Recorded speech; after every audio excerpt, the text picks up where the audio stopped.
motion. Drop the clutch, pedal to the floor. Turn that giddy button to a lion's roar. Dream machine, racing queen. I'll take you wherever you wanna go. Let's blow this town, break the speed of sound. Tonight we own the road. Dream machine, racing queen. You make my heart beat. You make my heart beat. Dream machine, racing queen. You make my heart beat. You make my heart beat. Red on the highway, blue lights flashing behind me. Dream machine, racing queen. You make my heart beat. You make my heart beat. Dream machine, racing queen. You make my heart beat. You make my heart beat. Dream machine, racing queen. You make my heart beat. You make my heart beat. Red on the highway, blue lights flashing behind me. Dream machine, racing queen. You make my heart beat. You make my heart beat.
All right, testing.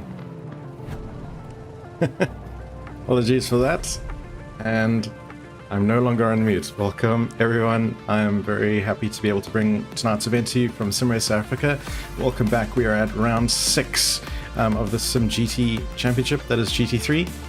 As you can see from the drone footage in the background, for those of you who are familiar with the layout and the track, especially the signage that you're seeing over the main straight now, Go Bowling, we're of course at Watkins, Glen, just outside New York, and we're going to jump to the track very shortly. Practice has kicked off a short while ago, over the next 15 minutes. I'm just going to be bringing you a little bit of information about tonight, just to provide you with some context. As mentioned, we're at Watkins Glen International. Relatively simple looking layout, but an absolutely epic flowing one. Very nice for GT3 racing in particular. Of course, Watkins Glen International, also known as the Glen, it's been around for quite a while. In particular, it hosted the Formula One United States Grand Prix for a couple of decades between 1960 and 1980. And it's still in use today for the World Sports Car Championship, Trans Am, Can-Am, NASCAR, IMSA, and of course the Indy Series as well. The facility is currently owned by the NASCAR group, so they do quite a bit of that there as well. The layout that we'll be racing on tonight, of course, the long course, Green light, go, which go, go. includes the boot, as you can hear in the background. The engineers just letting me know that cars are peeling off the track for the start of qualifying. We'll have a look at that in a moment. And firstly, just looking at the weather forecast. So you can see in the background cars peeling out of the pits. We've got an average ambient temperature tonight of 10 degrees out there on the track. Mostly sunny, a very small chance of showers. I'd be very surprised if we actually do see it, but that chance and threat is always present, with a 10% rain level, 30% clouds, and quite a high degree of randomness.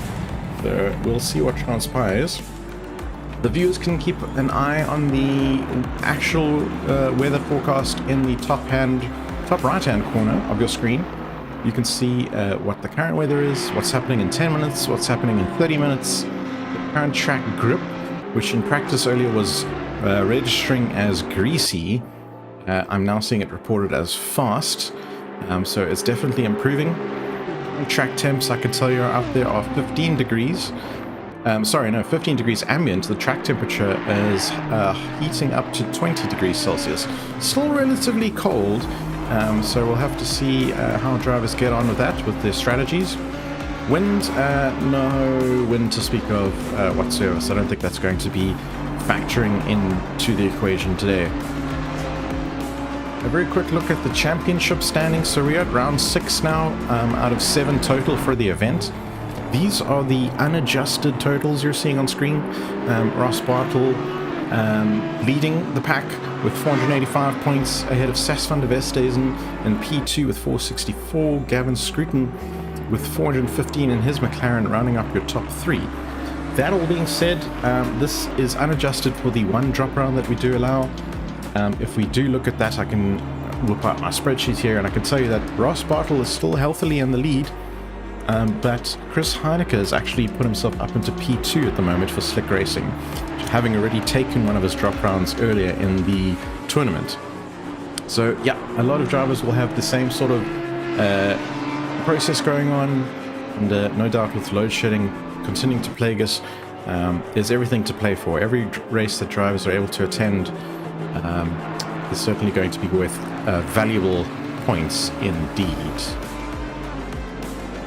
I'm going to head to the track very shortly, and we're going to bounce around drivers as they get on with their qualifying events. I can tell you right now that sim racing, it says very own Sas van der Westhuizen, representing Grumpy Monkey Sim Racing, you can see on the screen right now, is currently enjoying P1, but as you can tell from the tower, no lap times have actually been banked on the tower just yet. So all cars essentially out on their outlaps, and we'll see after they can bank their first qualifying time. We should see some benchmarks falling onto the table, and then we'll start seeing who's who as the drivers all fall in. There is load shedding about tonight. It's been escalated to stage 3. As a result, that has meant that a number of drivers are unable to make it with us tonight. Those falling in the coveted 8 to 10 or 10:30 p.m. slot, unfortunately. So despite the minor tweaks we've made for the remainder of this year's season for load shedding, unfortunately we still obviously can't suit everyone. So sad to see those guys who couldn't make it. And hope to catch you all very soon when the XCOM gods are in your favor. We can see immediately now Ross Bartle has jumped into P1 with a 144.857. That's a very respectable time indeed. I can tell you that the real world GT3 lap time was set by a Bentley Continental in the 2019 Watkins Glen GT World Challenge, and was a 144.286. Incredibly fast lap here, but Ross Bartle only being a few milliseconds off that in terms of tenths, that is. So yeah, keep an eye on Ross. I see Johan van der Merwe for M-Cubed Racing has just pipped himself up into P2 with this lovely red, white and black looking McLaren. At the moment I have Jaco Alberts for STR Esports in his Porsche, pedaling himself up into P3 at the moment. Second row of the grid rounding out is Hannes van Veek for Venomworks Racing. Hannes looking very pacey in all forms of motorsport here at SimRace South Africa. And he is currently pedaling his Aston Martin around at a very respectable time, running very wide there. I'm wondering if that has actually invalidated his lap. Difficult to say, but he will be carrying on his merry way. Mike LaRue, lovely looking Bentley here as well for Venomworks Racing. Very quick, respectable time right now on P5. Nick Hudson, another Grumpy Monkey Sim Racer in his Audi, coming around P6. Currently he's going to cross the line, jump to P3. So he is also bringing the heat for Grumpy Monkey Sim Racing. Carry down the grid. Christy Simon, another Grumpy Monkey Sim Racing team, they're out in full force tonight. And just currently in P9, having a lovely overhead shot of that livery by Grumpy Monkey. Engine Governor, Point Blank Sim Racing, another stalwart team named with us. This lovely white and orangish red looking McLaren, currently rounding out your top 10. Joten van Asvegens out there for NSIR Racing. That stands for Not So Independent Racing. Always had a chuckle at that one. Roxanne Bartle for the Grumpy Monkey Sim Racing Academy team. P13 at the moment.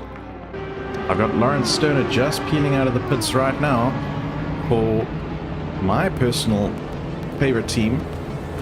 I race with Odin Racing. I'm personally shouting for Lawrence tonight. Go Lawrence in his lovely BMW M4, of course, the new, most recent GT3 entrant from the BMW stable.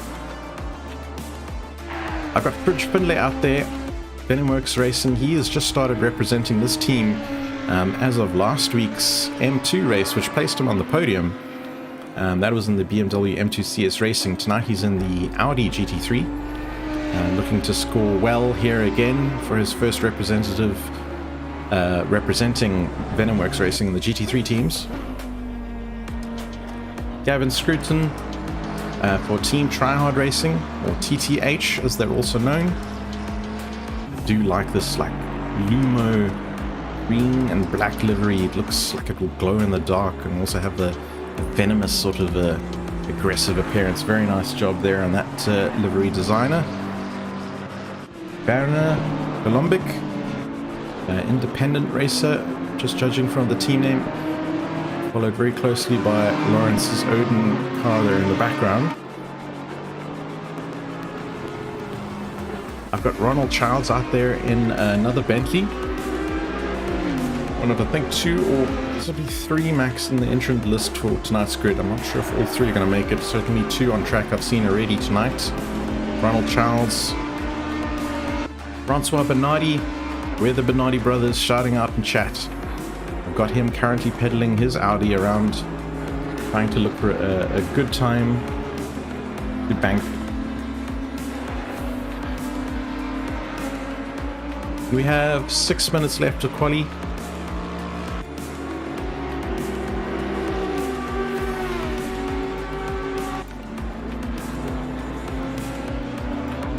Currently on board here with Mike LaRue's Bentley for Venomworks Racing. He's looking to improve about 0.2 of a second, which will jump him a place.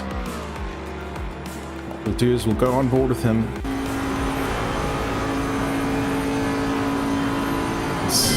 he is able to get around the chicane, breaking it as much as possible.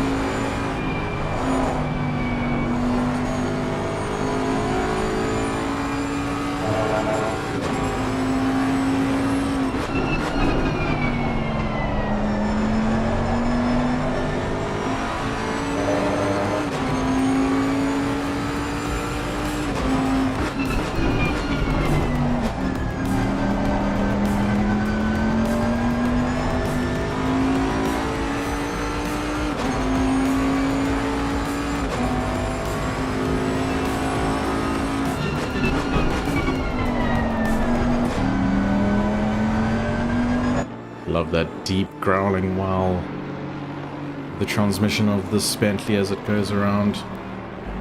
Mike looking like doing pretty well so far on this lap. Good avoidance of the traffic. I think of Ronald Childs' other Bentley in track there as he's going around. We'll have to see, can he find an extra tenth, an extra 2/10. Sas van der Westhuizen has just pipped into P5. He'll need to improve by at least, and he does. He goes up to P3, and he is 0.1 behind Johan van der Merwe in P2. But that is a great improvement by Mike. He keeps it nice and tidy.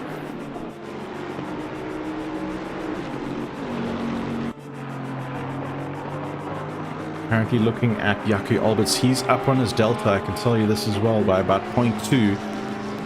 Which will gain him at least 2 places if he manages to bank this lap at this current delta. Oh, I think he's lost it just through that corner right there. So he may have lost out on that opportunity to improve. As I said that, no commentator's curse, I'm afraid.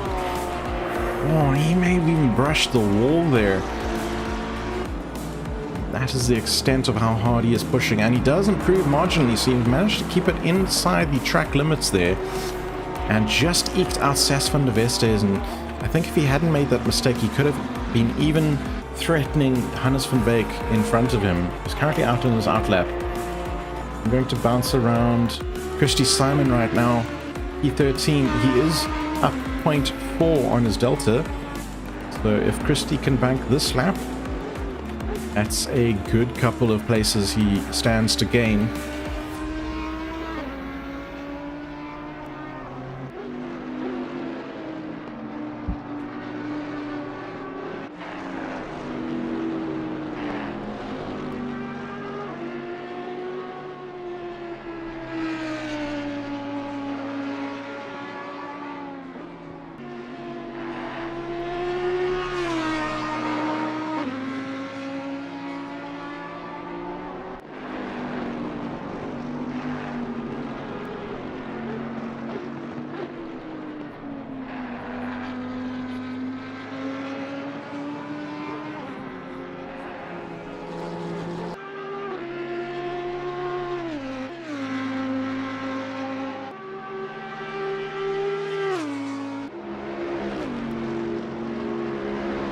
Going to go on board here for Christie in the remainder of his lap.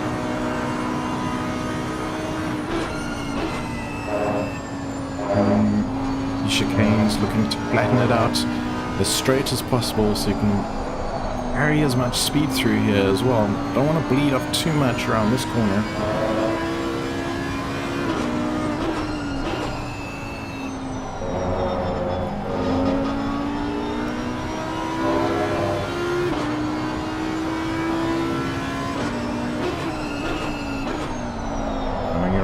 Final corner.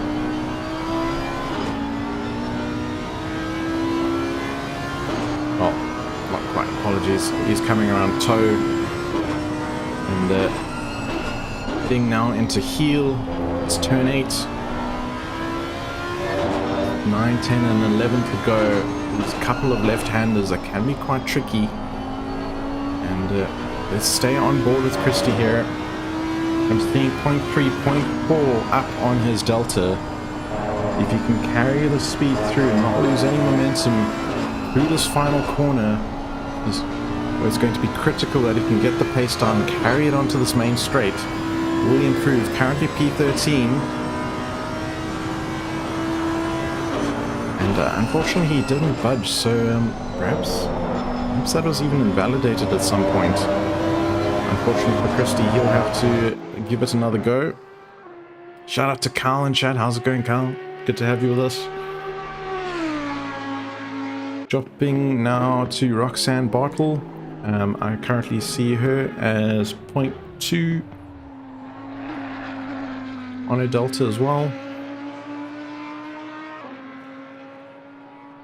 We have 27 seconds left of qualifying. Who is still out there? Ross Bartle's trying to improve, but I think he is quite safe at the moment with Sass, who has also improved since the last time we saw him. He's sitting in the pits. He's not going to be out again, but he was P5, now looking at a P2. So that's a front row start for Sass van der Vestes, and I'm sure he's going to be extremely chuffed with that. I see Johan van der Merwe and Michael Leroux both in the pits. They're not going to be out there improving. Nick Hodgson is up 0.2 on his delta, but that, it might be enough to pip Michael Leroux for 4th position. It's going to be cutting it fine. Let's see, as he's coming through that little inner loop now around the outer loop, he's got quite a way to go through the track still. He is 0.3 up on his delta from what I can tell. We'll stick with him and see if he can improve and keep... Oh, he's up 0.5 on his delta now. So he's really done... Oh, no, it's dropped away again. Oh, and I think he knows it. He's killed the lap. So, unfortunately, Nick's not going to be improving. Jackie Alberts is out there, 0.2 up on his delta. That may gain him a position on Nick Hodgson if he manages to bank this and keep the delta up. He is heading into some traffic. Hopefully that won't impede him in front. It looks like Lawrence Sterner's BMW. Oh, it's going so wide there, Jackie Alberts.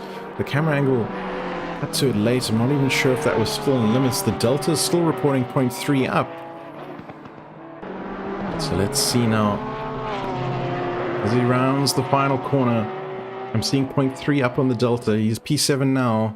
He jumps to P3. So that was an amazing lap at the death there from Jackie Alberts, and he has banked a 2nd row start for himself. Excellent job at the death. Right, with that is everyone. I'm going to jump to a quick ad break, and we'll see you in about a minute.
And we are back, and drivers have seen the green light and they are peeling away on their rolling start and formation lap.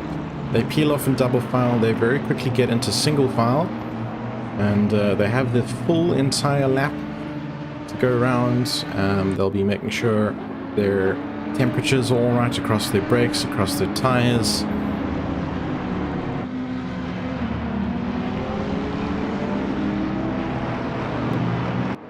I can tell you that the weather has cooled down considerably since the qualifying session. We're at a 10-degree ambient and track temperature right now, so it's a whole 10 degrees colder than what it was roughly during qualifying, where we saw track temps up to 20 degrees. Now that could be a substantial difference, and may play a factor in drivers' pit stop strategies here today. was asking who do I think is going to win. It's a tricky one. I do think that the Grumpy Monkey Sim Racing team guys are looking extremely fast here in their double Audis. For me, I'm going to be shouting from Sas van der Vestes, and Sas, a fellow admin here at Sim Race Africa. And he hasn't outright won a GT3 race yet. So perhaps today is his day. Looking nice and strong in P2.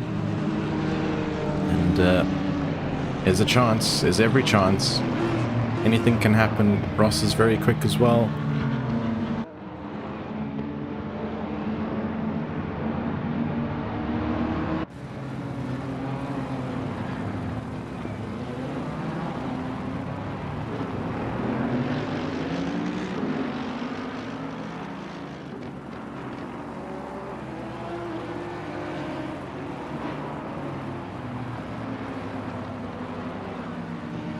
Drivers will need to start notching up when they head to a couple of corners left to go.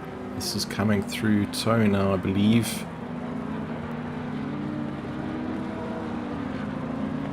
Of the boot.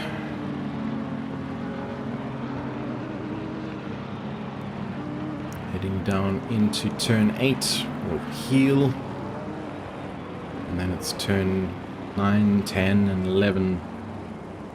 Yeah, 3 left-handers, followed by a final right-hander.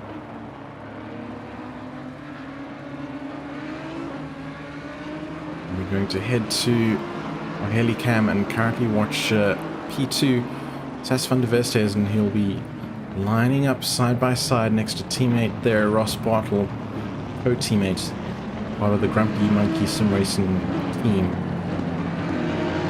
Drivers are all bunched. This is the final left-hander, and now we have the final turn. Turn 11. Well, they all peel onto the main straight. Drivers will be seeing instructions on their heads-up display. Exactly how far left or right they're meant to be, how far forward or back, and then critically important now, the speed limit that they need to be following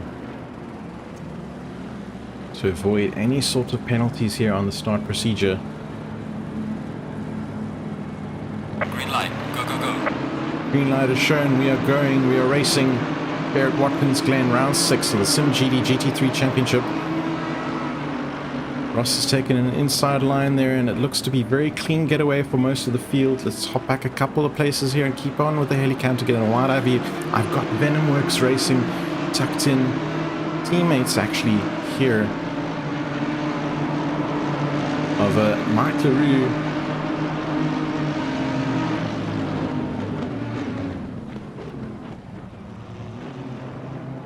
And the leaders are still having a clean getaway coming through these chicanes right now.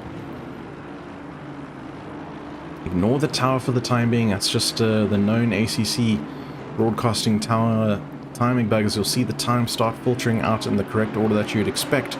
Ross Bartle still having comfortably taken this lead and will retain the lead. Sas van der Vestes is behind him, behind Van der Merwe.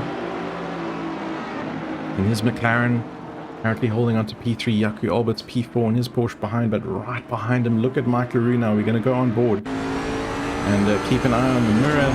There's Hans van Beek of Venomworks Racing in his mirror, and dead ahead of him, he's going to be staring at the back of Jaco Albert's Porsche.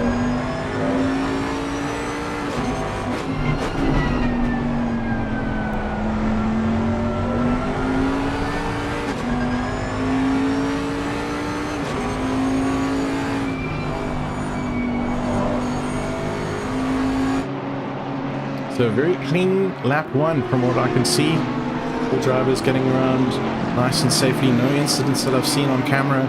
No incidents that I've seen on my timing board as well. There does seem to be a bit of a breakaway field here. And it looks like Chris Heineke's Honda here, the back of this breakaway pack in P8 currently. The next gap down to Yassine Manuel is, is it Yassine? I see he's just dropped off the scoreboard. Ronald Childs' Bentley is the next car lined up now, a good 13-14 seconds behind. So immediately after lap 1, top 8 have broken away. We'll be keeping an eye on this. Mike LaRue, meanwhile, P5 is in all sorts of trouble from his teammate Hannes van Veek behind the two Venomworks races. And I wonder if there's any form of team orders here tonight, or if they just need to make sure they both behave and don't take each other out and continue to work together towards attacking the front end of that pack. You see Nick Hodgson's Grumpy Monkey, blue and black Audi just behind them as well. As these leaders continue to come through, we'll take a bit of a wider angle now and we'll have a good look at the field in the top 10, or that top 8 breakaway pack.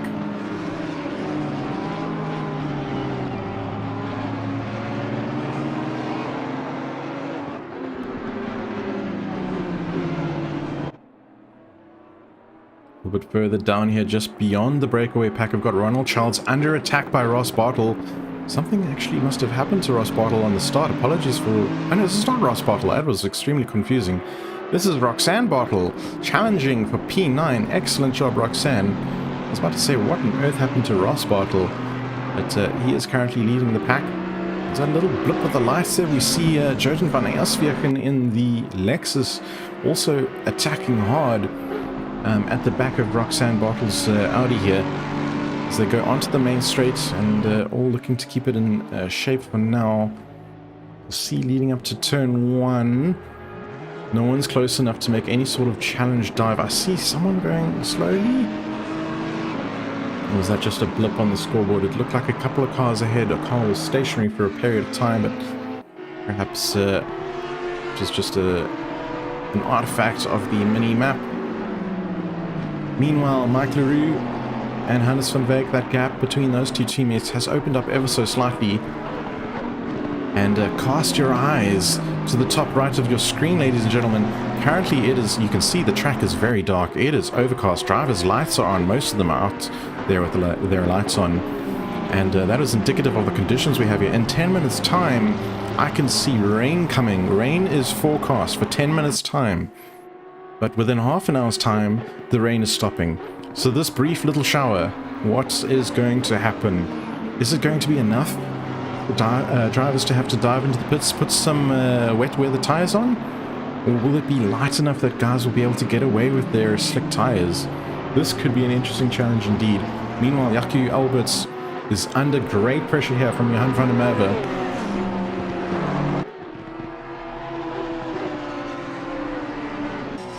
Looking over the rear wing of Jaco Alberts here, back onto Johan van der Merwe. He's actually had a good series of corners there. The gap will open up now on this main straight as the accordion effect under braking. We'll see this McLaren close up slightly, but not too much to be too threatening now.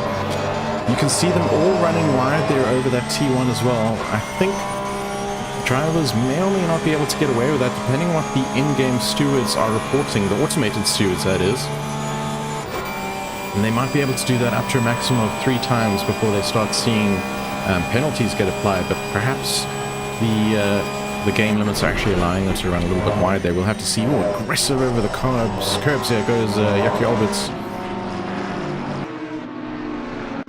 Roxanne Bartle, meanwhile, still way under the rear wing of Jojen van Elsvieken here's Lexus. We're going to go on board and see if we can spot any sort of dive. She has to back out of it, coming through this little left-right chicane. Oh, there's a car off. Who is off? Who is tumbling down the order? I see damage on John Mervis's Aston Martin there. And I'm not sure if it is Chris Heineke.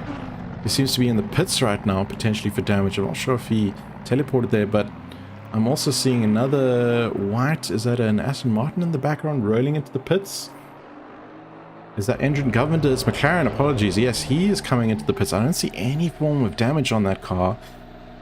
Is this an early race strategy pit stop for wets? Or is he perhaps went out there on a quali fuel setup perhaps? We'll have to keep an eye on that. We're going to jump back up to this battle between Roxanne Bartle and Jojen van Elsvieken. Meanwhile, Chris Heineke has exited the pits and cleared his pit stop. From what I can tell on the timing board. Roxanne sticking her nose up there, having a little look at Jotun van Asviak, putting the pressure on, which has actually pushed him wide as well. I'm sure he's feeling the pressure there.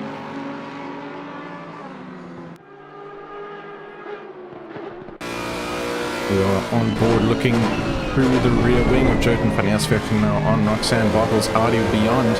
She is looking to get a much better run through that corner. She's going to try and take the inside line. And may have this move done. That sneaks past. Was a clean move. Gutsy. I think she's banked it safely. Great move there. Had the advantage coming out of that corner. Made it stick. But she's going to be all sorts of under pressure here. Oh, and we're seeing Jotun van Asviak get a little wide there. Clip the grass and all the curb, which unsettled the car. But he's actually done a stunning job to keep that car pointed in the right direction.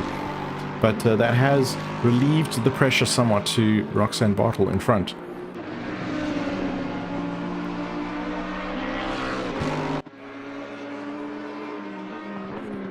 Having a quick look down the field here where I can see a couple of tail-end pack battles going on here. I've got Fridge Fendley in his Audi. And just behind him is one of the Grumpy Monkey liveries. I'm trying to catch the car number. It's a 519 coming through car 90 right now. Car 519 is Roxanne Bartel. So that is essentially Fridge acting as back market traffic here, but safely let Roxanne through, carrying on her way.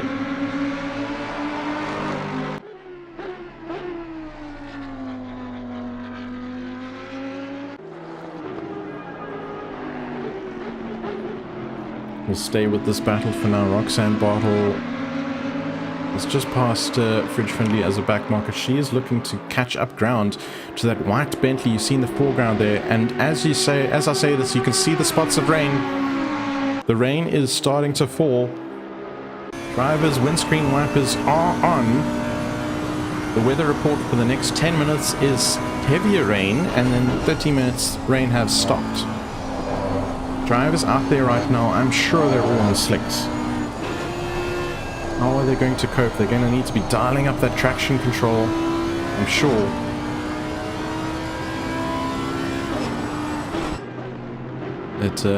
Is this a twist that has caught drivers out here? Time will tell. Meanwhile, Ross Bartel at the front of the pack, windscreen wipers going wild.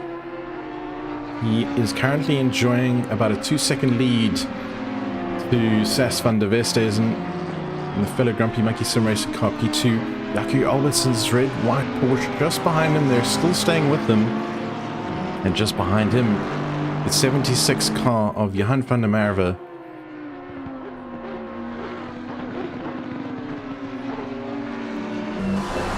Everyone's staying out there for now. Look at this run that he has on the Porsche.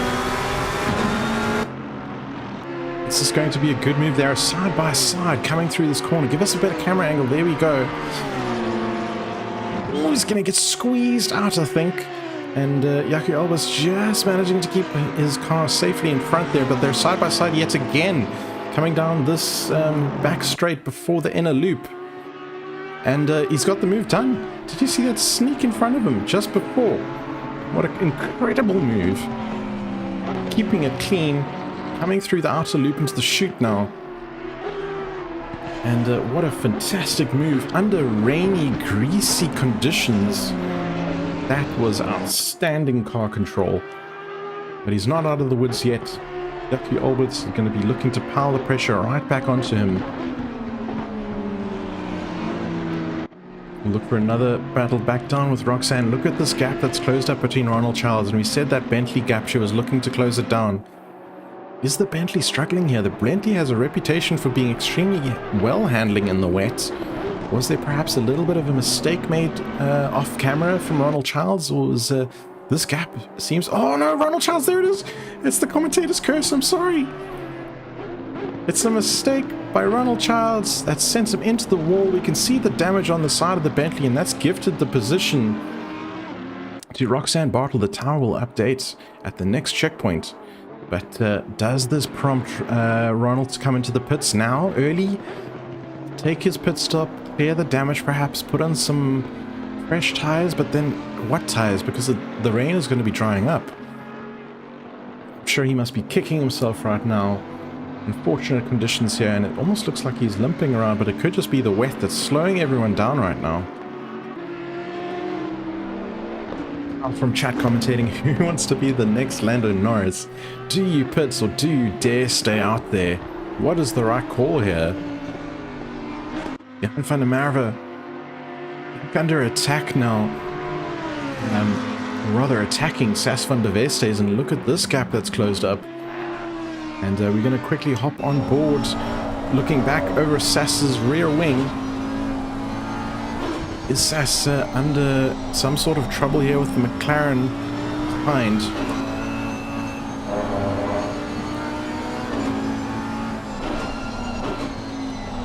One giant wiper of the McLaren, always keeping a nice tight line. Yeah, I see a little bit of a wiggle.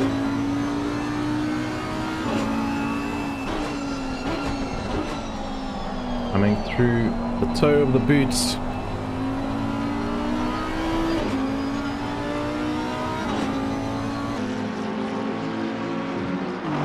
Heading through the flat part of the boots to the heel now, and looking a little menacing, but keeping it together. It's all about who can keep perhaps a tighter line and get some better momentum. And I see Jaco Alberts, this is tragedy. He's got a 30-second stop-go penalty. Oh no. He hasn't taken his pit stop. Was that for track cuts perhaps? Exceeding track cuts already? Remember I mentioned at the start of this race, drivers were looking to take liberties with turn 1 there. Is this perhaps a result of that and first victim being played out here? And that has absolutely massacred his chances of staying within the top 10, I think. We'll have to see. As I see some Bentleys in the pit right now. In fact, there's a lot of cars in the pit. Ronald Childs indeed came in, and I can see some fresh panel beating actions happen there. So the damage is repaired, I believe. He will have got some fresh boots on now. He's coming out in traffic, and I see another stop-go 30 for Joten van Aswerken. He's had his pit stop cleared though, so was this a speeding in the pits incident? So unfortunately, a couple of mistakes, and another one. Jono Mervis, who's exiting the pit lane with a stop-go 30. That has to be for speeding in the pit lanes. Out in traffic as well, blue flags being waved there. And an unfortunate flurry of mistakes seen here from the drivers, perhaps getting caught out with the wet conditions. Maybe their braking distances are elongated for what they've practiced coming into the pits there, and not being able to weigh anchors and slow up the cars in time. That would be my bet. Back at the top end now, we've got Hans van Wyk and P4 sliding around in his Lexus, challenging the back of Mike LaRue. Looking a little wiggly. I can definitely see the track is now definitely wet as opposed to just greasy. You can see a lot of puddles here, the track looking pretty saturated. We've got back marker traffic to contend with. These are treacherous, trying conditions here for the top end of the field. This is Hannes van Wyk in his Aston Martin, feeling pressure from Mike LaRue. No, apologies. It's that the Lexus. It must have been a blue flag, of course, from I think Joten van Aswerken. Joten, I'm sure, is probably trying to unlap himself. Looking a little squiggly there. Look at this little move here. My car number 92, which is Sas van der Vestes, and he's diving into the pits. And oh, there's contact at the pit lane entry from Joten van Aswerken. Perhaps not realizing, a little flash of the lights there, maybe an apology, but perhaps not realizing the extent the cars will need to slow. Will Sas quickly flick over to his mechanics to instruct them to repair the damage? And I'm sure that's going to be highly frustrating as well for him. Mike LaRue's into the pits. I'm sure drivers are all putting on some fresh rubbers. But you can see the rain is still happening, but 10 minutes is going to be drying, so Yeah, it's wish we had a direct line of voice comms to some of the teams here. Are they putting on wet boots? Or are they keeping with the slicks? It certainly looks like some fairly quick stops happening here. And back out on track, Yassine Manuel finds himself, and Mike Leroux's got a drive-through penalty. That is so unfortunate for Mike Leroux. Is that also a speeding in the pit lane? It's super perplexing.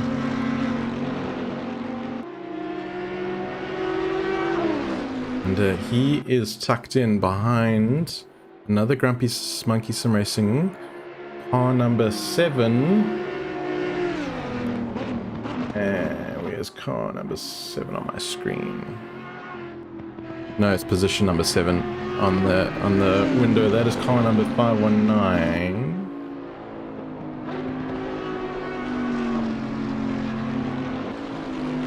Who has managed to get out of the way.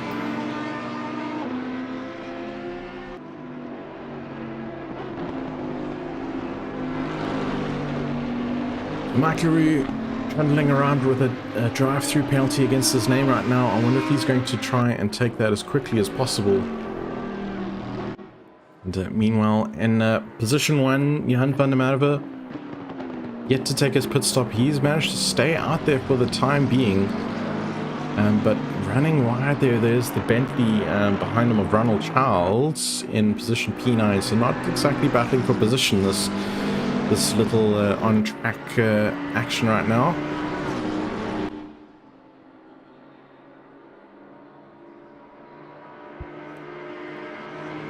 And judging from the amount of spray and the wipers still on there, Cal, I tend to agree with you. Sure, they all need to go onto the wets now, if you haven't already. But Van der Merwe still out there. Without having done his pit stop. So is Hannes van Veek, who is about 3.7 seconds down the road. Just behind there, you can see that Bentley in the background there. That is what the gap is, as it stands.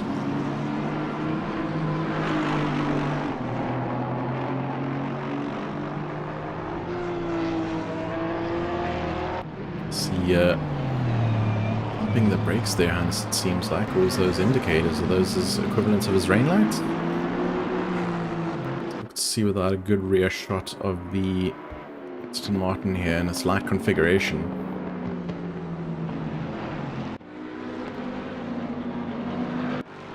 So, as you can see from the tower, the top 2 drivers have yet to pit. They still have a orange stripe with a 1 indicating that they need to do 1 more mandatory pit stop. Then Ross Bartle in P3 has taken his pit stop. Couple names down. Roxanne Bartle's, apologies, is actually just leaving the pits now, so she's going to clear her pit stop once the tower updates itself. And then it is Jaco Albert, who is still out there with his Porsche and is yet to clear his pit stop in terms of most of the field for the time being. So perhaps just trying to stay out there, I imagine, on slicks, trying to prolong his pit stop as long as possible.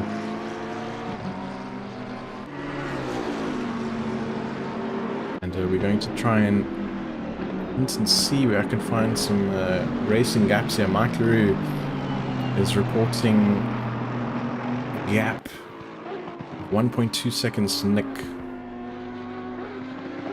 Which doesn't seem accurate.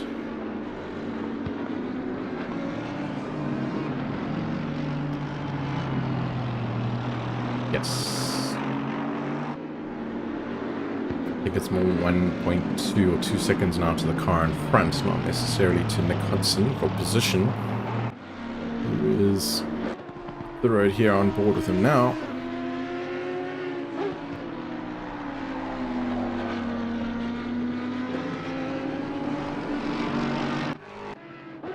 Trying to ascertain if the rain is getting lighter.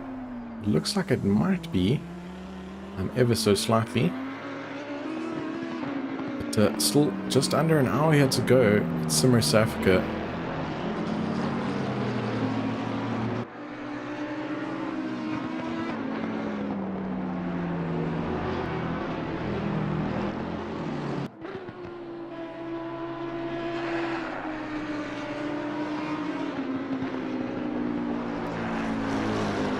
And Van der Merwe being chased right now by Ronald Childs in the Bentley, who's currently in P8, looking to take a very tight line here. Certainly looking to potentially regain his position in the background there. We see Jaco Alberts' red and white Porsche pull out from one of the Venomworks races.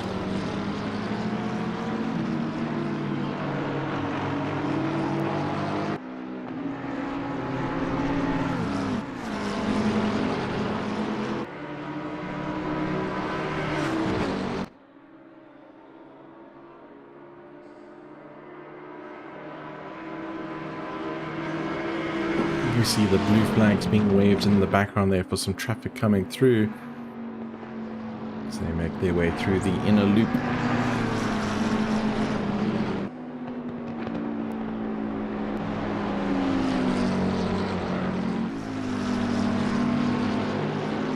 Ronald Childs doing a good job of hanging onto the leader here, and I'm sure he almost feels like he's faster, just trying to unlap himself essentially. Now just looking to run on the inside lane, and I almost feel like Van der Merwe has almost just conceded that position, knowing he's not actually battling for it, perhaps realizing the Bentley is indeed faster, and he's losing time just trying to defend those positions.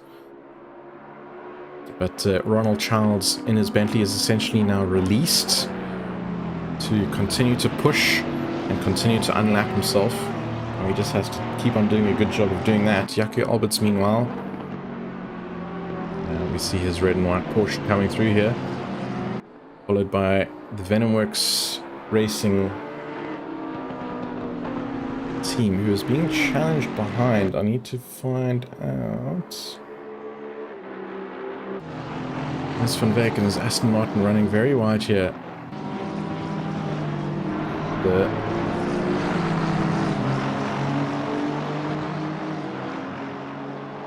This is also not quite the position. Car number 96 is Chris Heineke in his Honda, who looks like he's repaired his damage and is also looking to essentially unlap himself. Hannes running extremely wide there, but yeah, just ultimately letting Chris Heineke run through and on his merry way. The track is drying up. You can even see in this good camera shot there the drying line running up, and the conditions have changed from wet to damp.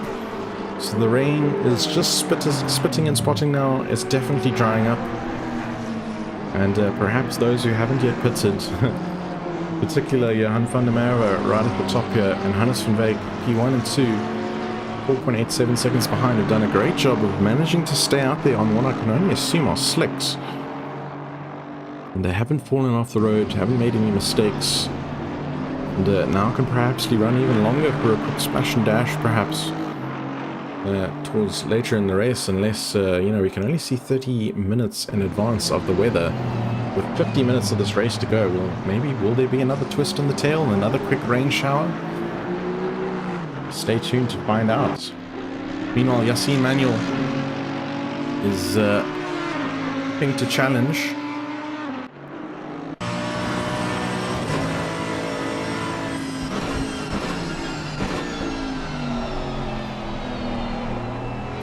This, I believe, is actually just a blue flag yielding, and Yassine making his way through there with his Merc.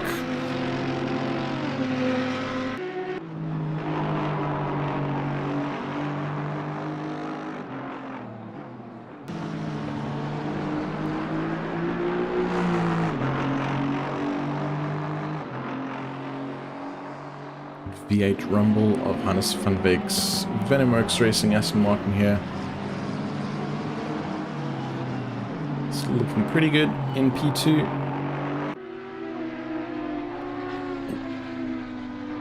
Meanwhile, Ross Bartle, having his pit stops done and dusted and out of the way, is now looking to claw back some time to these front runners. Make sure he gets within the pit stop sort of advantage gap, which will probably be around about the 28-30 second marker. We'll have to see.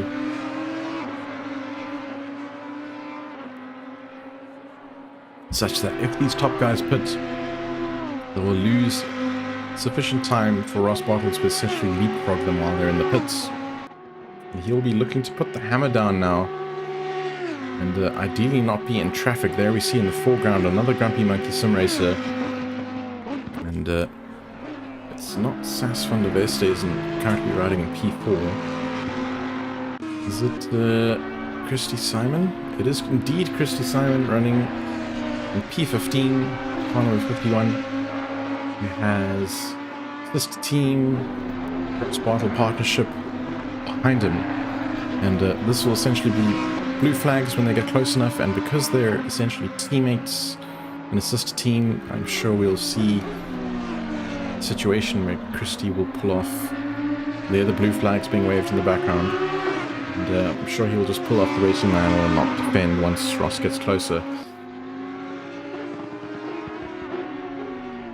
which will happen any corner now, I'm sure, just to the amount of gap that has come down.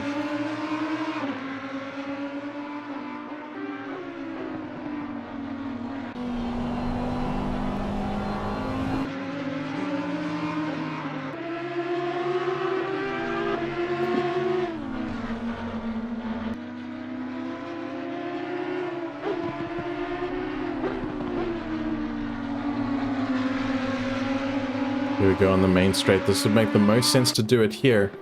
Just a slight lift is all you need on the main straight, and it'll be enough. Ross running all the way up on the inside, and gets the move done as Christy files in behind. Sorry, that was Christy running on the outside, just getting well out of the way. You have to tell when the teammates are running extremely similar liveries, and the camera cuts, of course. Yeah, that was as predicted. Ross gets through without any drama. Looking now onto Francois Bernardi for Bernardi Alphabet Racing. Also just getting out of the way very briefly and very generously. And for the front runners coming through, actually applying the brakes there just before the chicane. Looking to get around safely, no dramas.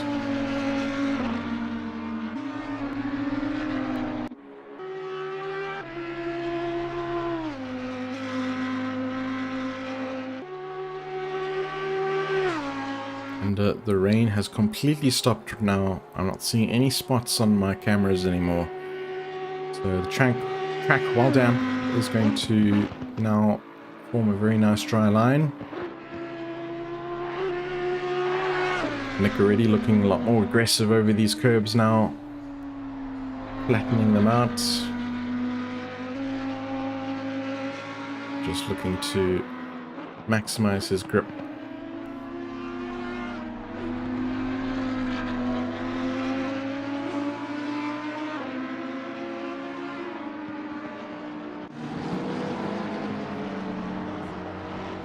I'm looking at Chris Heineken now in his Honda, also looking to be a little bit of a recovery drive from him.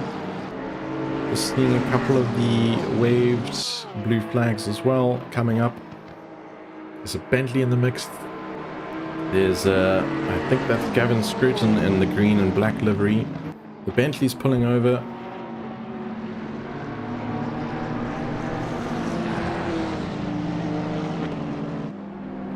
Yep, just yielding for Chris to come through there. And he is off to chase Gavin Scruton, the team Try Hard Racing.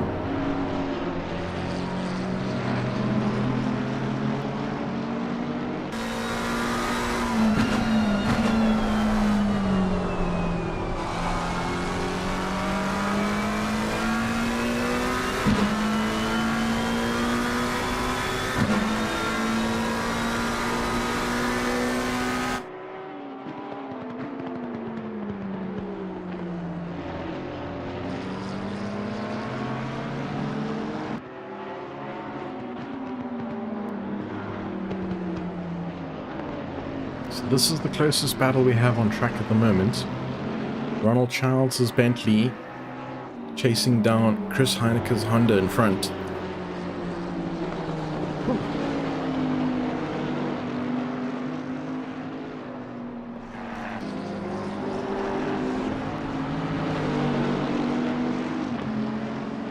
Into the main straight they go, with the rain having stopped now. Yet the wipers of Ronald Child still going strong. Just concentrating so much in the moment you don't even notice these things as a driver. You're concentrating on so many other things that are more important.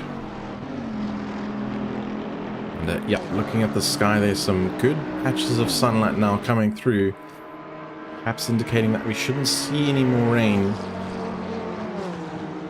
unless something drastically changes with the weather or the wind, perhaps, depending on the way the clouds are moving.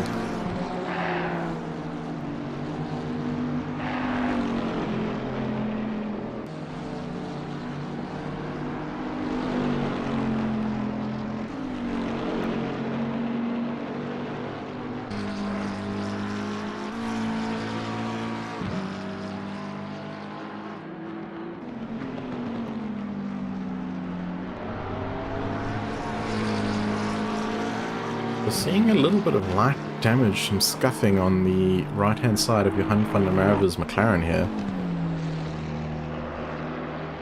It doesn't seem to be impacting him too much right now.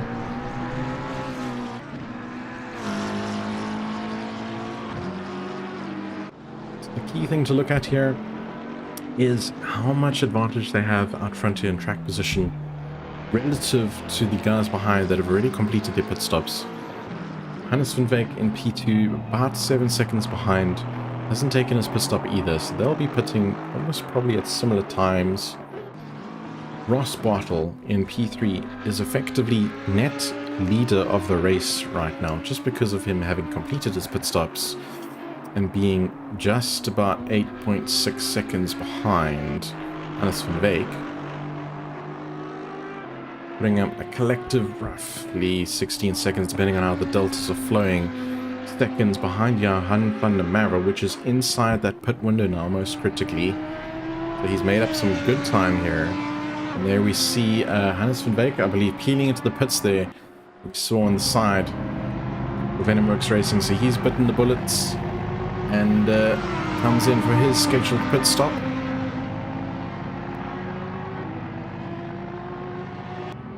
And the real question will be, when will Hannes van Wyk exit the pits? And in what position will he with the traffic?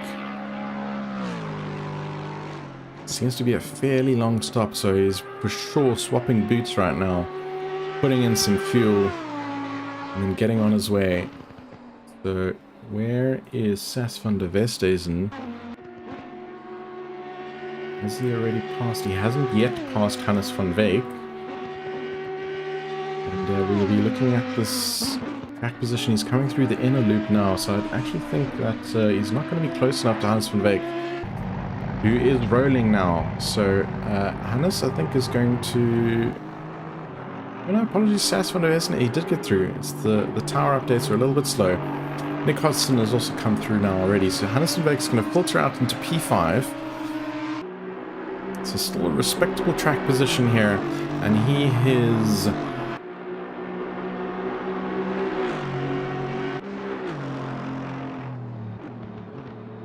reporting about 30 seconds behind Nick Hodgson.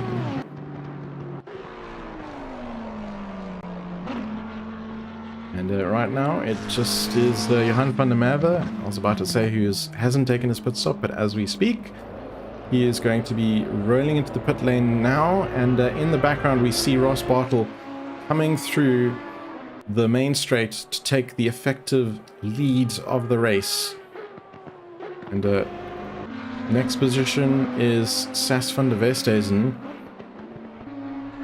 who is rounding that final corner now. You can see the pit line for the pit lane entry, and he will also cross Johan van der Merwe, who is still stationary. So he will be bumped up another position to P2.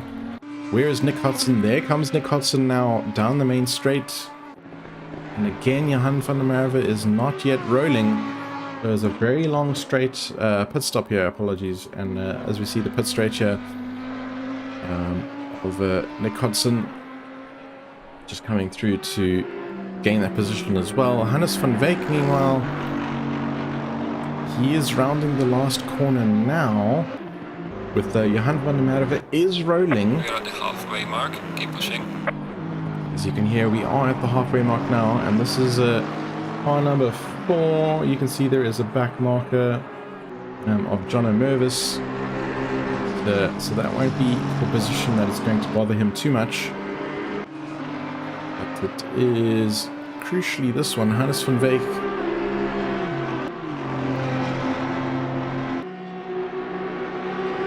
He has a grumpy monkey sim racing right on his tail. And oh, even getting a little bit bumpy over the curbs there. Running side by side here is one of the Bartels. I feel this must be Roxanne. It is indeed Roxanne, managing to stay ahead at the moment of Hannes van Veek. There will be blue flags flying. All these pit stop conditions, she may feel that she is entitled and be there if she feels she is faster and not impeding. The Jaco Alberts, meanwhile, out there in his Porsche in P6, has yet to make his pit stop, at least a mandatory one. I believe he did pit very early in the race to repair some damage.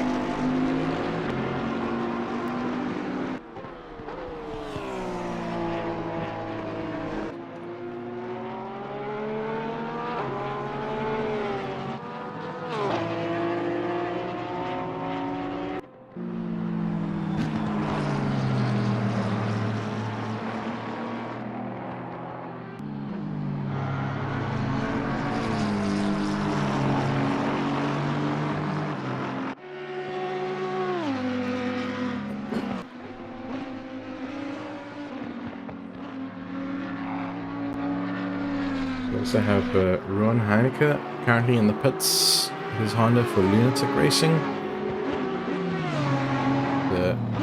Looking to exit the pits and bring home some good points if he can finish at least 80% of the laps completed from the leader to be classified.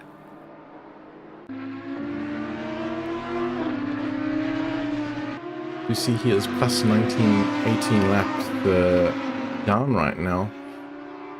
So he might be struggling now to finish with the classification. But yeah, meanwhile, Sas van der Veste isn't climbing the hill here, rounding the bend.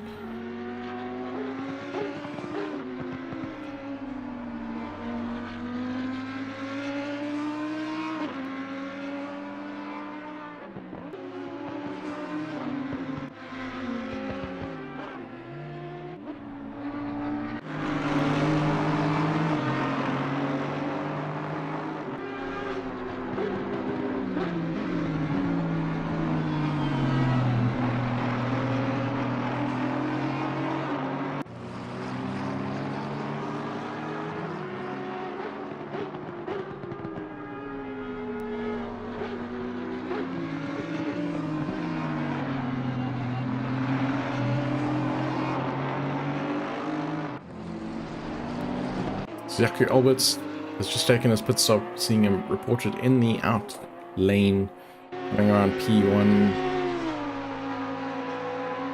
Flicking through the S-bends now, and he is well on his way, coming out in P10.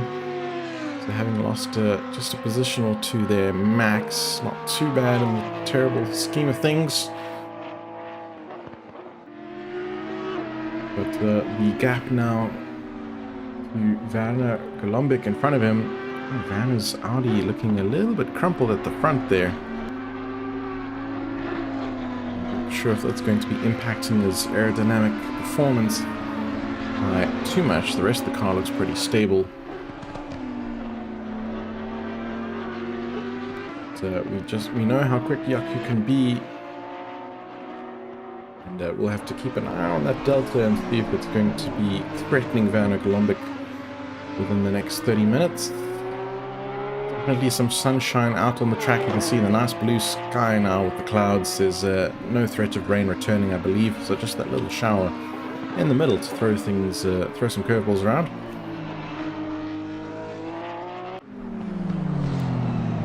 Meanwhile, Johan van der Merwe has still got an Aston Martin for company on his tail.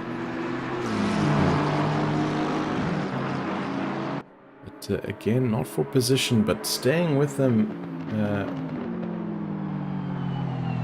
quite easily is car number 4. John Mervis doing a good job here to hang on with the car in front.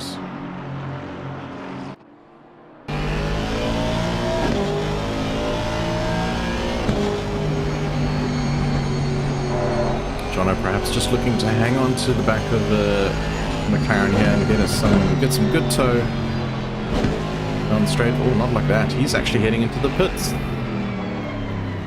for a second time because he's already cleared his pit stop. Is this a miscalculation on the fuel? Or was this just in response to an extremely early pit stop, perhaps? Regardless, Jono Mervis rolls into the pits right now and relieves that pressure off the back. Chris Heineke, meanwhile, looks like he was having a little look there around this Venomworks Bentley. And that was for position. It almost just looked like Mike LaRue yielded that position. It just looked too simple.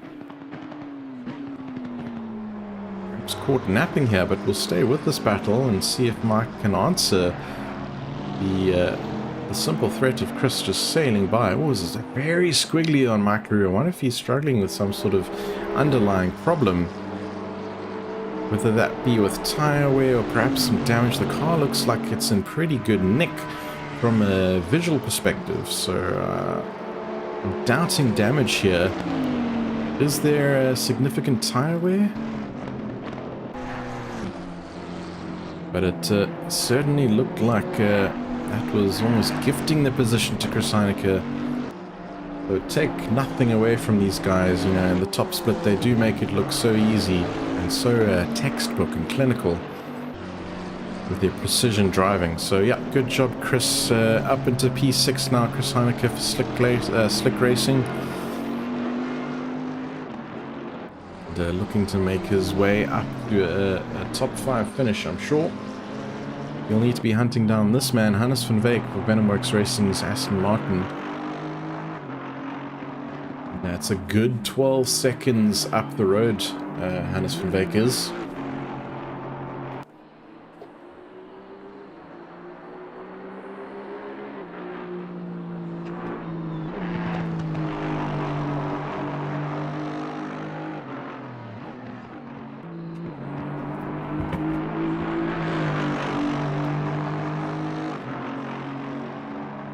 At this stage of the race now, with half an hour to go, this is where you're going to see, potentially, perhaps not on this top split, but things like concentration, consistency come into play. Getting late at night, it's quite hot in some parts of the country, it's sticky and comfortable. Drivers may or may not start making a little mistake here and there, which could be costly. And Chris Heineke just putting some distance on Mike LaRue here. Already up 3-4 seconds up the road from what we saw from that battle earlier. Meanwhile, Ross Bartle out in front. Cool, calm and collected. Looks like everything's going his way. About 18 seconds down the road.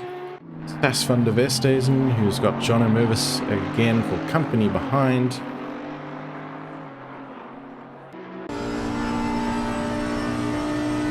Is running off the rear underside camera of Stas van der Westhuizen, looking back at Jono Mervis. Nice views of these S-bends, fast sweeping corners will be full flat out, then hard on the brakes into this little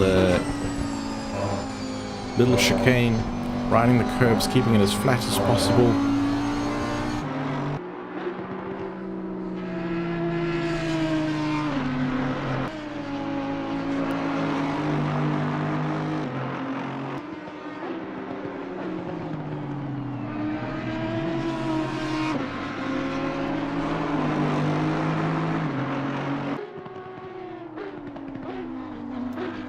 Now it's about a good time as ever to chat about our 6-hour endurance race that we have coming up this Saturday. If anyone's interested in the sound of that, there's still lots of time to sign up.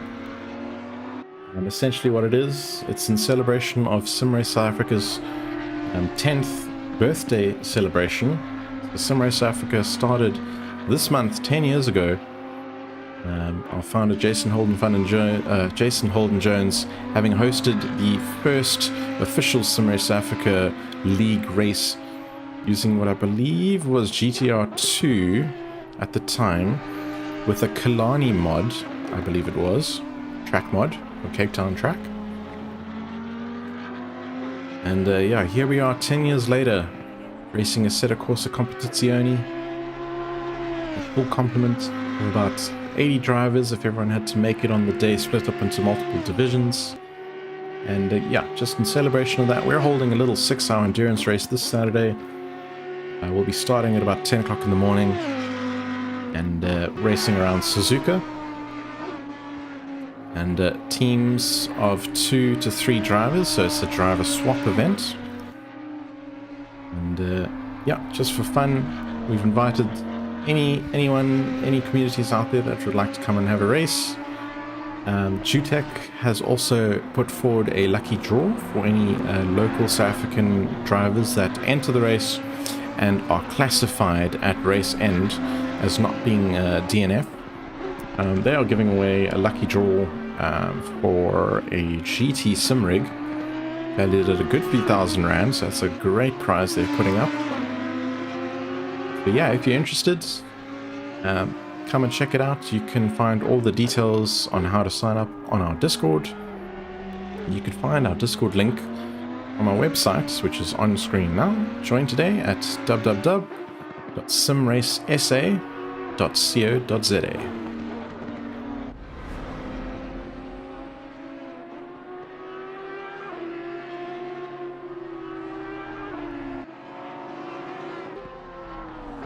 Board here with Nick Hudson, and we can see the Porsche of Jaco Albers just in the background there. And not technically for position, but 2 fast drivers here essentially racing together. Oh, Nick's bonnet is bouncing around a little bit, sporting some damage there on the front end aerodynamics. And, will that present some challenges to him in the latter half of this race? It remains to be seen. We'll keep an eye on this gap. Just have to eyeball it for the time being. The gap to Jaco Alberts' Porsche behind.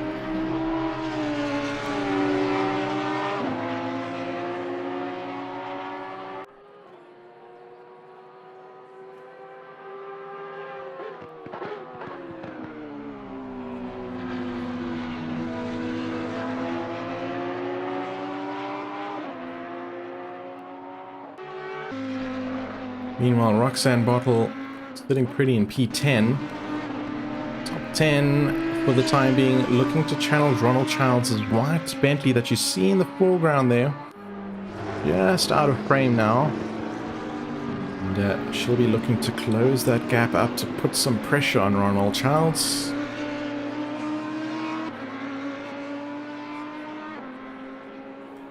The gap at this stage just being a little over 4 seconds. So it's certainly doable. Just looking at the lap time differences, Roxanne Bartle's last lap was a 153.3, with Ronald Childs as being a 155.7. So a good 2 and some change seconds faster here is Roxanne Bartle on her last lap. So closing in fast on Ronald Childs, and this is a battle about to develop in a massive corners, especially as because I'm seeing some traffic ahead of Ronald Childs. I'm not sure if it's going to come into play just yet. It looks like another sim racing, Grumpy Monkey sim racing team driver. So yeah, this battle is getting closer and closer.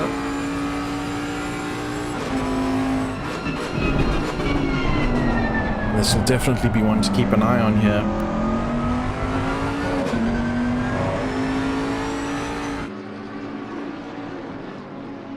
this is for position now.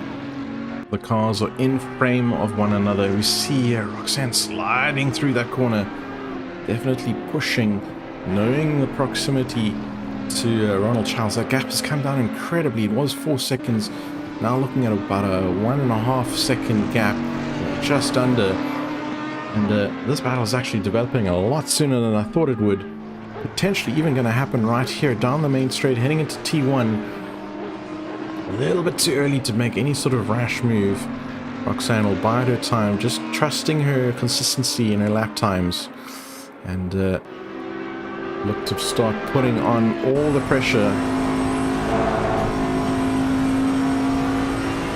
As we're looking on board here now with Ronald Charles, you can see in the mirrors Roxanne Bartle coming with the Audi. It's looking like she's going to go side by side now. And that's going to have the inside advantage heading into the chicane, and that is a great move as she slips through, elevating herself into P9. So a great move there from Roxanne Bartle. Just utilizing that pace advantage and finding a good track position to make that move stick.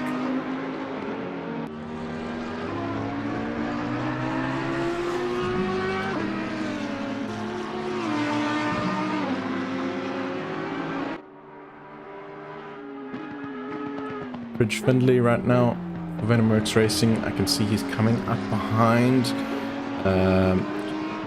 Is he coming up behind the McLaren of Jan van der Merwe? So that is, again, not a battle for position, more just Fridge looking to potentially out or unlap himself. If he has the pace advantage, we'll see Fridge's last lap was 153 dead. Jan van der Merwe was a 153.8, so right now, as we say that, Jan van der Merwe is peeling into the pits, but Fridge was definitely lapping a lot faster than Jan van der Merwe at that point.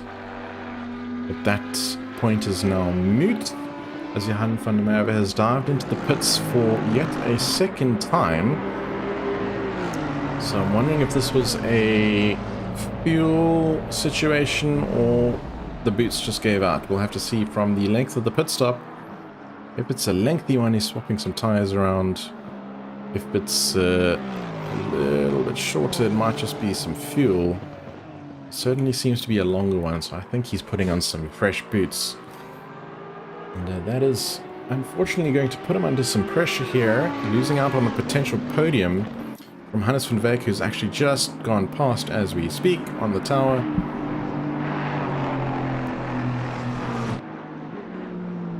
Yep, Hannes van Wyk elevating himself into a podium position right now. That Aston also looking very squiggly, as we see, you know, the dry line is still there, but there are definitely some damp portions out on track. And in the top right, you can see the engineers are reporting as greasy. Certainly, you still need to keep your concentration up, the drivers.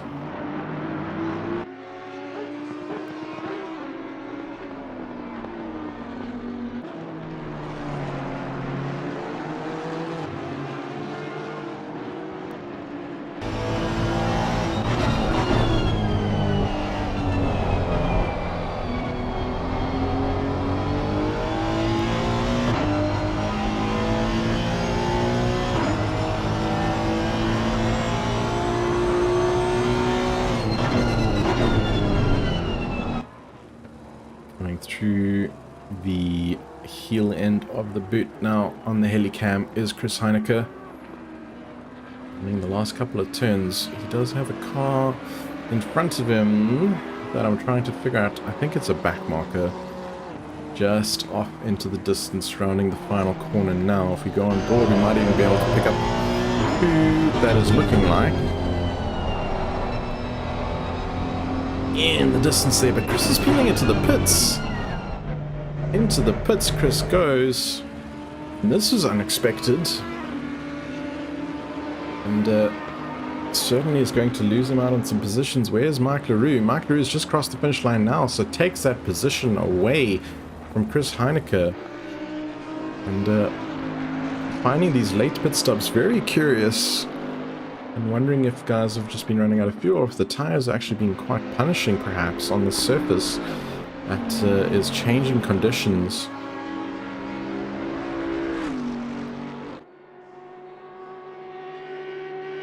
But, with Chris still in the pits, where is Johan van der Merwe?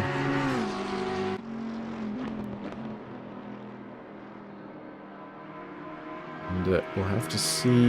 Yeah, I think Johan van der Merwe is quite far back now. He's coming through the inner loop now. So he's still got quite a few corners to go before he reaches the finish line. And with Chris Heineke just leaving the pits now, I think he's safe. Or is he?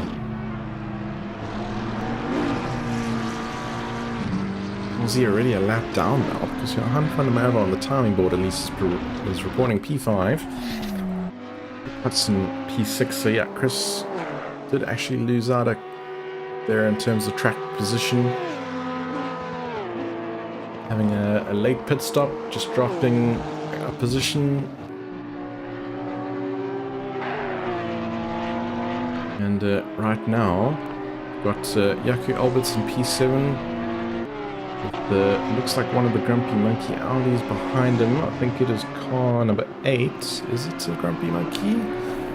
No, that is in fact Van Colombic, independent. So not racing for position, just trying to hang on to the back of him.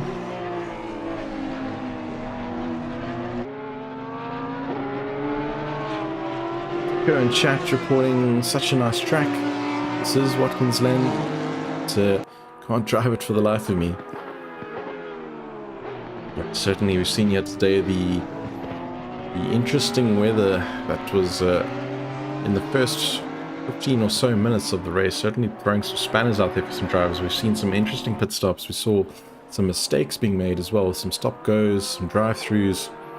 I'm pretty sure there must have been some track cut transgressions out there, and certainly some speeding in the pit lane as well.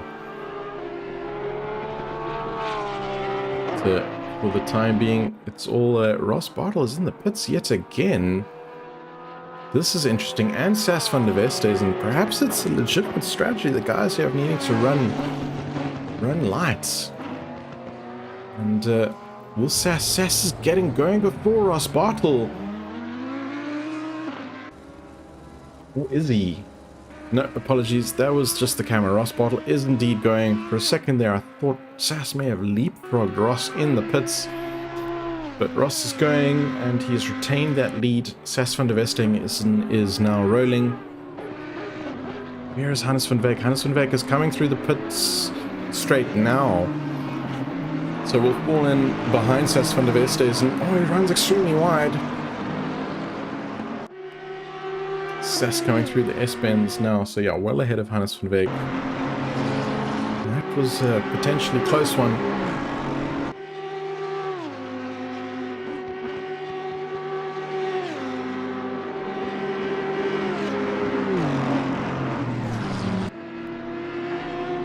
So again, some blue flag rules here.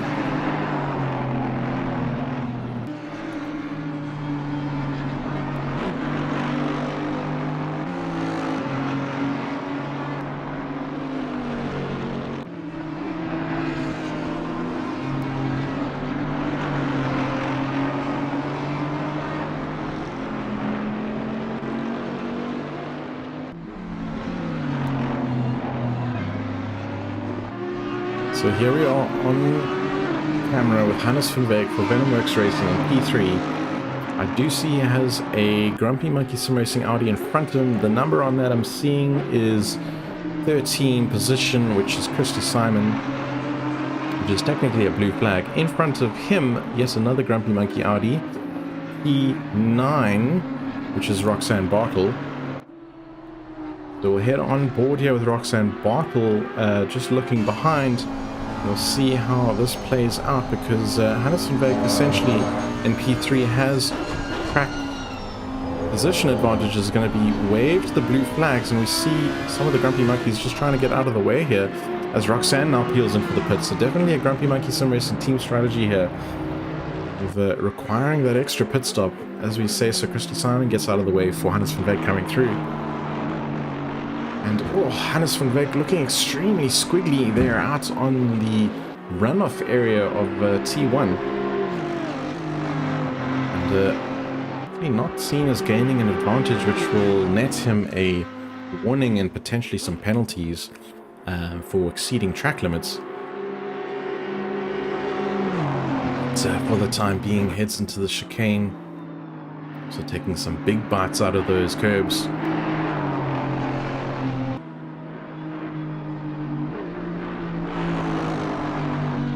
Very squiggly as Hannes, and he's run wide again, and that's a big mistake, clipping the curb in the grass. And he's not doing himself any favors. There is a Grumpy Monkey Audi behind, which I think was Christy Simon.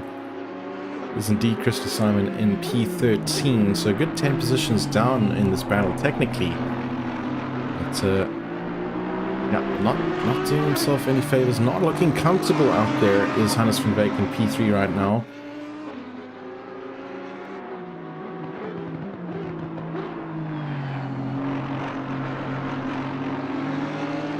Will he be able to get that car settled? Is his tires... Is it the tire wear that he's perhaps struggling with the grip right now? We've seen a lot of the Grumpy Monkey guys pit for what must be another pair of boots. We're going to go on board here and see if we can see some steering inputs from Hannes van Wyk as he rounds the final corner onto the pit straight. T1, we know he loves to run wide and try and carry through as much speed as possible. We'll see if he'll need to make any corrections. Hammers down the gears, cuts the inside, doesn't run too wide this time, keeps it in check. Gets through turn 2 and 3, the little kink, trying to keep the foot blasted and not run wide into the wall. Onto the back straight here, you want to carry as much speed as possible. Just before you hit that little inner loop chicane, I still see Christy Simon in his mirrors.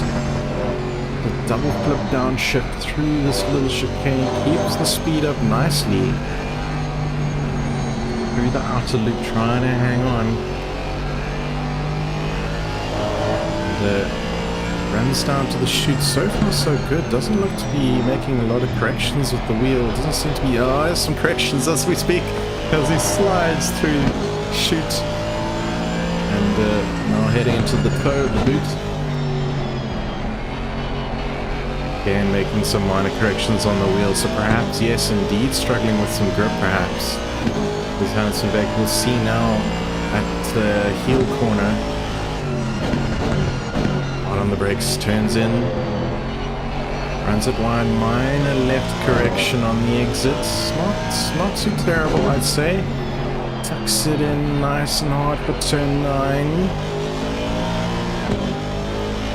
Keep watching through turn 10, left-hander.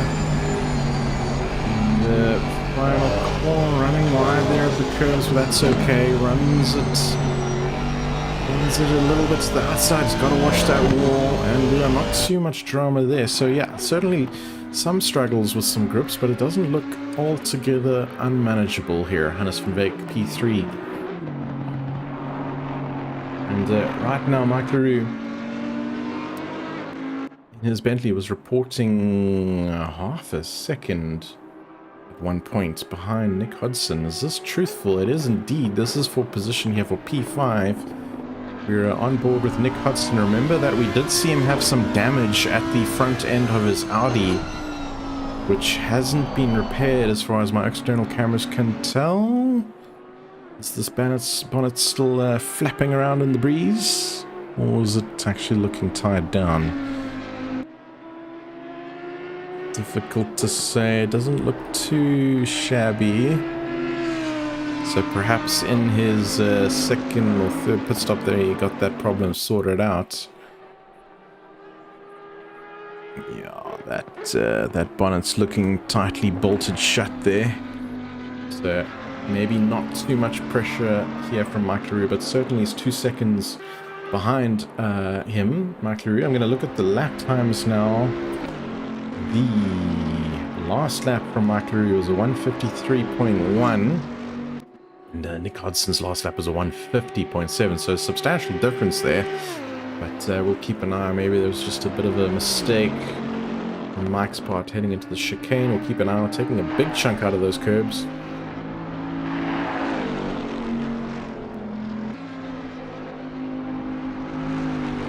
And just 7 minutes left in this race. Only a few more laps. Ross Bartle still out in front with a healthy 12-13 second gap. Fellow Grumpy Monkey Sim Racer Sass van der Westhuizen behind. I'm sure again a career best P2 here in the top split of simGT, the GT3 Premier Racing Series at Sim Race Africa.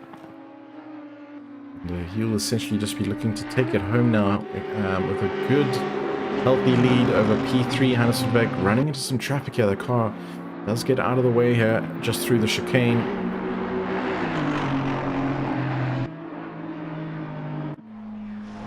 And Van der Merwe, meanwhile, somewhat recovered into P4.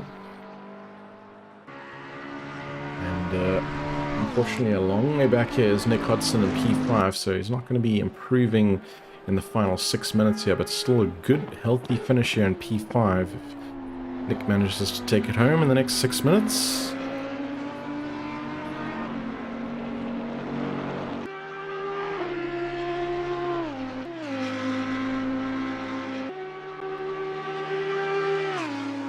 For the most part then, and barring any big mistakes, closest battle on field here is Mike LaRue to Nick Hodson. So assuming Nick doesn't make any mistakes, I think this is also going to be a safe P5, P6. Oh, big slide there by Mike LaRue. He goes drifting through the chicane. I'm sure that has a big smile on his face as he's doing that. But certainly won't want to be doing that again intentionally in a hurry. Runs wide there as well. Just through the outer loop. And through chutes.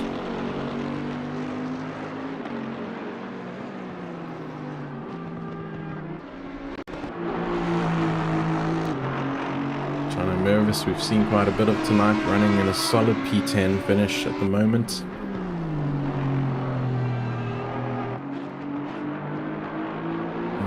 Chris Heineke, this is now the late closest battle on track here, is just under a second behind Jaco Olbert's red and white Porsche. Let's see if we can do something here.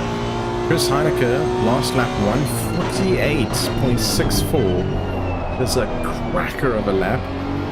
Jaco Olbert's Porsche in front 150.0. A good second and a half plus lap time advantage Chris has here on the back of the Porsche, but it's all about finding where he can make a move safely and stick. As he inches ever closer, this is definitely under attack here through the final corner onto the back straight. Is he close enough to make any sort of move? Running very defensive as Jaco Alberts, but then sort of decides he's close enough, far enough in front rather, to just take the outside racing line. Didn't feel too threatened to have to hog that inside line.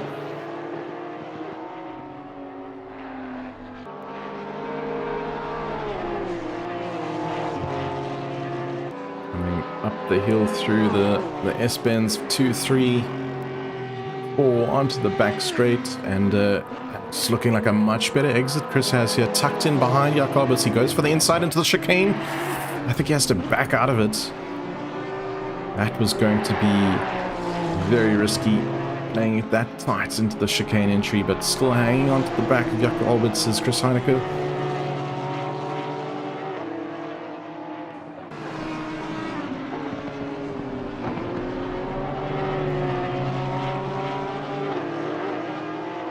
We're heading down to the toe now. Staying with him, he's on the back.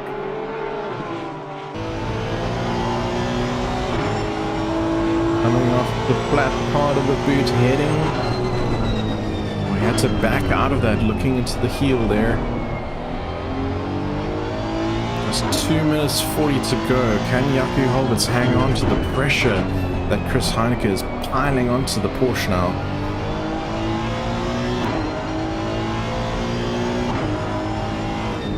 And we had a change for the lead up front.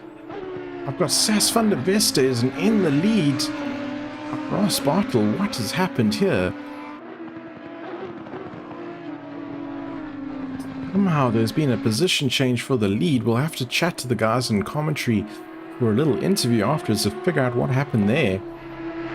It's, oh, action at the death here. I'm flicking back to Chris Heineke, who's under attack, or attacking rather, still Jaco Holberts in the dying moments of this race. All to play for here. Is he going to have a run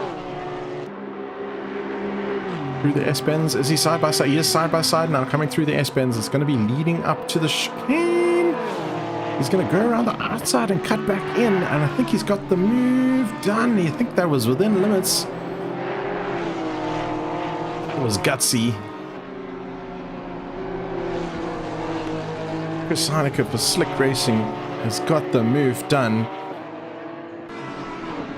And we're jumping back now to the lead of this race, or the battle for it. Ross Bartle now finding himself in P2 behind Sas van der Westhuizen.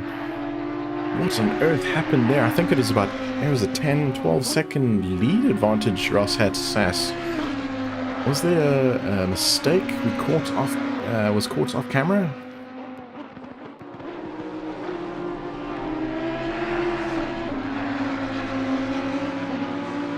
Absolute crackers here at the death, and we'll have to stick around and wait for the post-race podium interviews to find out what has happened between Ross and Sas.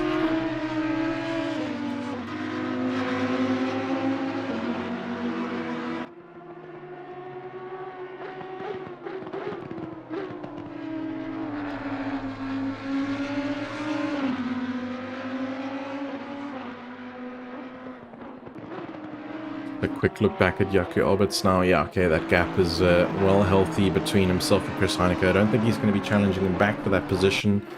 Meanwhile, Ross Bartle on the back of Sas has only 15 seconds left on the clock before the cars cross the finish line. And will they have another lap in the tank? 5 seconds to go. Are they going for a photo finish? I think they're going for a photo finish. The leader has finished the race. Who's done it? Is it Sas van der Westhuizen? And Ross Bartle? I think Sas van der Westhuizen has clocked this win, coming through for an epic photo finish there with Ross Bartle. What a race. Hannes van Wyk comes home in P3, safely banked. And Van der Merwe will be coming around that final corner now to bank P4. And we're going to be blasting the podium ceremony. As we see, there are 3 podium finishes come through. Hannes van Wyk in the foreground in his Aston Martin for Venomworks Racing. Good job in P3 there. And then the photo finish, Ross Bartle, Sas van der Westhuizen coming through for an epic 1-2. And they'll be peeling off. I'm sure going to jump back to pits very shortly. Try and find them for a podium interview. And what I can do very briefly while we have that, jump to my timetables.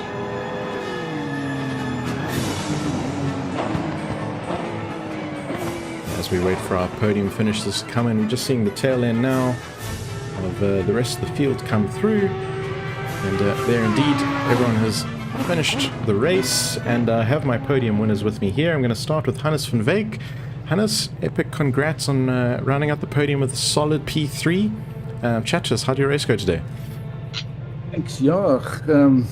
Interesting with the weather conditions, and a bit of a gamble. Unfortunately, for my strategy to have worked, I didn't need to change tires, and I forgot to untick my tires. So, oh no, I was wondering what happened. So that lost 20 odd seconds there. Yeah, there was a free pit stop there. Yeah.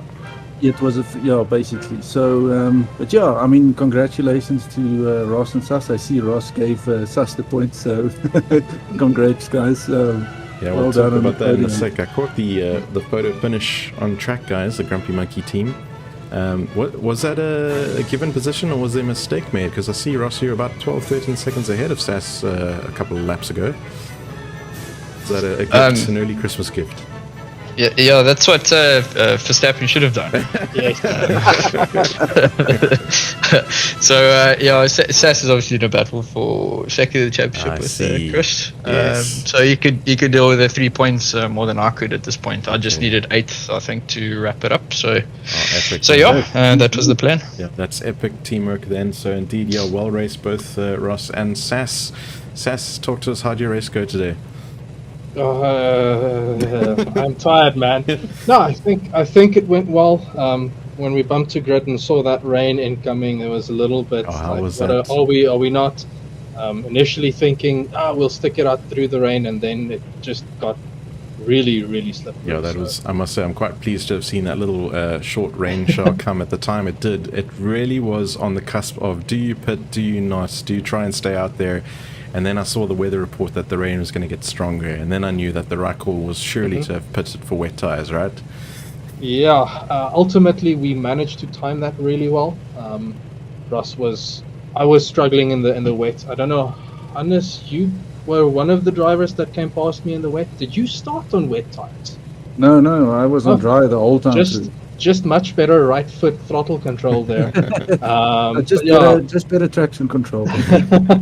But we managed to time that perfectly, and we lucked out with the track drying up, and just stuck on the wets. It ultimately came down to not craning our tires like dry slicks as much, and that last bit at the end really helped just solidify the lead and get to the finish line. Yeah, thanks to Ross. He is definitely not a Max Verstappen. He's solid. He's been a solid teammate this season. Good to see, guys. All right, I'm going to start wrapping it up there as load shedding is looming. But I just want to thank all of you guys again for competing, for the good race, for the good driver dynamics we've seen on track. And I'll say goodbye to you guys there while I wrap up the stream. Just to the viewers, another reminder. Thanks for you guys streaming, eh?